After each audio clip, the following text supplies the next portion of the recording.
da je bilo več. Nocoj kaj dogaja, gostimo enega izmed trenutno najbolj predvajanih slovenskih glasbenikov, mladega pevca, ki razprodaja dvorane širom Slovenije.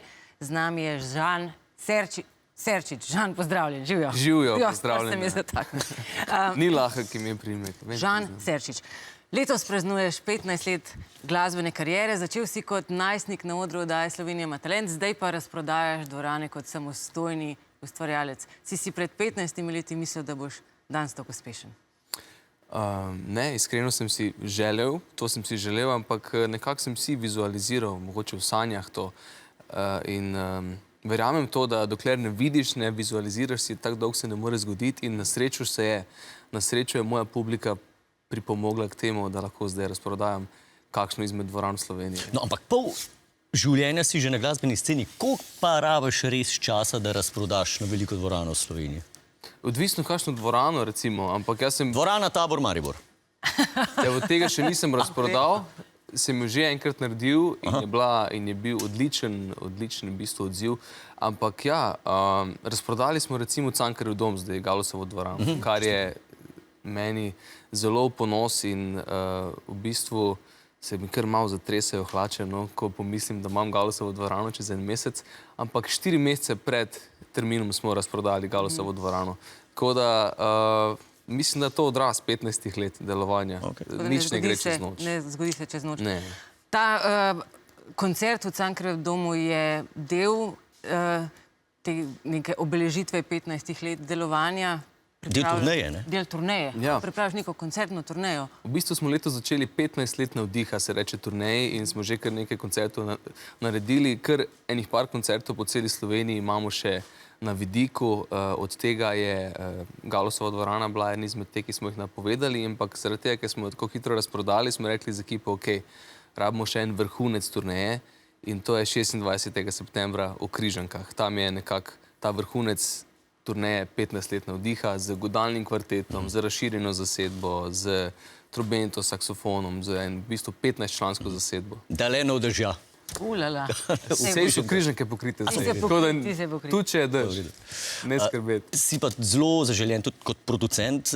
Daj mi povej, ker napišeš en komad za enega glasbenega izvajalca, pa se ti pol ta komad zelo dopade. A se ti je kdaj zgodilo, da si rekel, ta komad je pa meni predober, da bi ga dal nekomu drugemu, ga bom jaz kar obdržal za sebe, pa nov komad za tega izvajalca napisal? Dobro vprašanje in nisi prvi, ki ga je postavil, ampak niti enkrat se mi ni to zgodilo do zdaj. Zaradi tega, ker enostavno, preden napišem kakšno pesem za koga, sedem z njim, pogovarjam se z njim in vidim, iz kakšnih izkušenj naj napišem to pesem.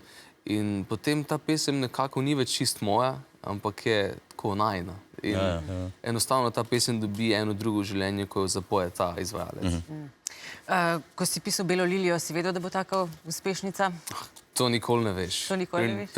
Pri nobeni pesmi do zdaj, ki je bila uspešnica, ki je bila tolikrat predvajana, si nisem predstavljal. Ampak neki mogoče nek občutek pa je, ne? Oziroma slutaš tole, pa zna biti hit ali res čist neč? Ne. Zato, ker tudi v bistvu me je ta občutek, mogoče imaš tak občutek, ampak zdaj po 15 letih lahko rečem, da me je prevečkrat izdal ta občutek. Sem imel nek občutek, to pa bo, pa ni bilo, ali pa sem imel občutek, ta je za zadnji komad na plati, pa je bil hit.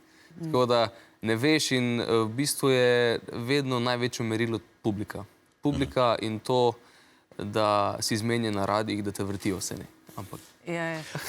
Si pa tudi odličen kitarist. Ja, hvala. Nekaj časa si igral v bendu od Jana Plestenjaka. Tudi. Kako je to, ko igraš v bendu kot kitarist, kjer je glavni pevc tudi zelo dober kitarist? A je to še dodaten stres? A je rekel, kaj je to neki pasaž, tem pasaže, bež dol z odra, jaz odšpilava.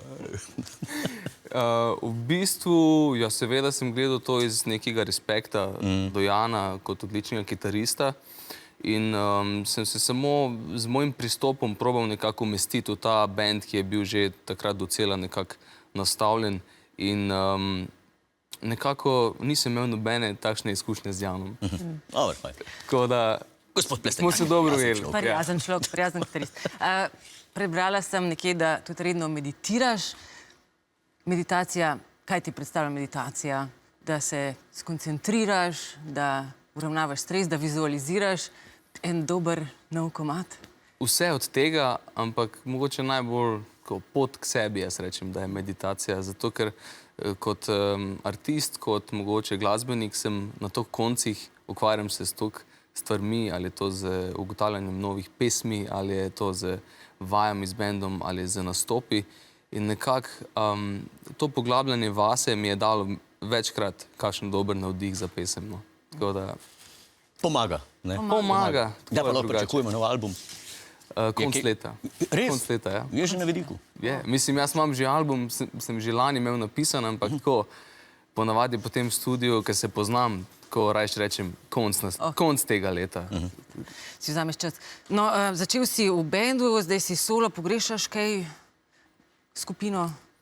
Saj zdaj imam svojo skupino, tako da zdaj je vsekakor je ta neko kolektivno delo mi je zelo pri srcu. Kaj pa Mala terasa bi bil pripravljen tole pravi orkester rabi enega kitarista, jaz ne bi bila No, pa tudi pevca. A ja, točno. No, pač tukaj pa sploh. Aha, a mene rabite, da bi jaz malo pomagal? Sem mislila, če bi ti mogoče prišel. Pa lahko probam, a sem tako, ko zna Tilen to... Ne, bomo probali, pa se pripraviti, pa bomo videli. Če je bil Jan zadovoljen, pa ima tudi Tilen.